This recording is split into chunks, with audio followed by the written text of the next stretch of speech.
محمد تاسو سره نیغ په نیغ د خپل یوټیوب چینل معلومات د کلی نه مخاطب ما امید لرو چې ټول مشران کشران به ښه وي.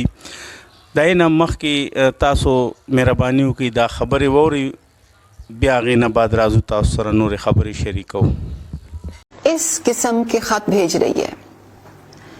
इस खत को मुस्तहिक खानदान तक पहुंचाने की जिम्मेदारी पाकिस्तान पोस्ट की है और ये खत मकामी डाकिया आपके घर पहुंचाएगा। इस खत की कोई फीस नहीं है। हकदार घरानों को दो किस्म के खत भेजे जा रहे हैं। अगर आपके घराने की खवातीन के शिनाख्ती कार्ड नंबर हमारे पास हैं तो मुस्तहिक घरानों को खत में ये लिखा गया है कि वो एहसास किफालत की रकम वसूल कर लें, और क्योंकि 6 महीने के इकट्ठे पैसे दिए जा रहे हैं इसलिए आपने 12,000 रुपए वसूल करने हैं।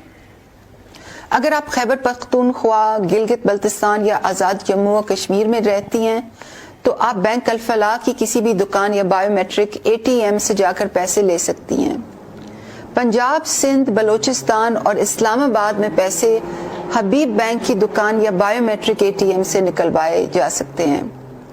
और अगर आपके घरानों की खवातीन के शिनाख्ती कार्ड हमारे पास नहीं है तो आपको दूसरी किस्म का खत आएगा जिसमें लिखा होगा कि आप नादरा के दफ्तर जाकर अपने शिनाख्ती कार्ड बनवाएं ताकि आपके घर की खवातीन को एहसास किफालत में शामिल किया जा सके।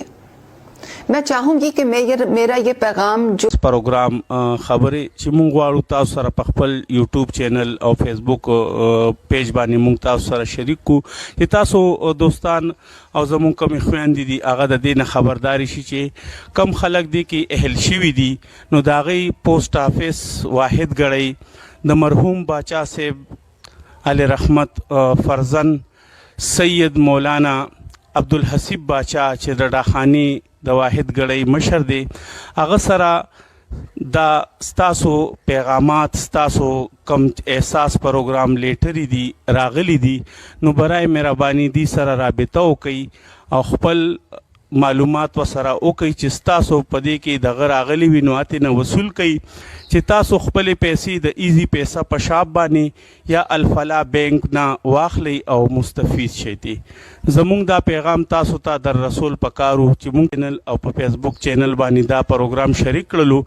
امید لرو چې دا دوستان به دا ویډیو زیاته نه زیاته شیر کی چې کم مستحق خلک او اهل شوي خلک دي چې هغې ته دا په خبر ورورسي چې هر علاقه کې د خپل پوسټ آفیس سره معلومات وکړئ چې ستاسو دغه ورته راغلي وي احساس پروګرام هغه خطونه نو هغې نه خپل دغه واخلئ لیټرې او ځان له پیسې د ایزي پیسې نه یا الفلاح بینک نه روباسئ. ډېره مهرباني چینل سبسکرایب کړئ، ویډیو زیاته نه زیاته شیر کړئ چې حقدارو ته دا پیغام ورسي او هغې خپل حق والي. د الله په امان.